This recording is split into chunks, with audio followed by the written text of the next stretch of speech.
আমার ভালোবাসা তো ভুল ছিল না, কেন করলে তুমি এমন ছলনা?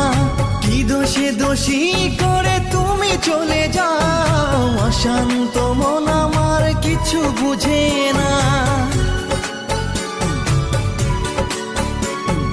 প্রশ্ন করে দেখো তোমাকে তুমি, বুঝবে তাহলে আছে কেমন আমি।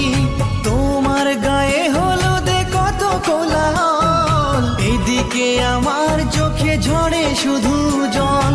ভুলতে পারি না আমি তোমার স্মৃতি, কেমনে ভুলে গেছো ওগো প্রিয়সী। মনে কি পড়ে না সেই মধুর প্রীতি, মনে কি পড়ে না সেই মধুর প্রীতি। পুষ্পে ভরা তোমার পেলাম চিঠি।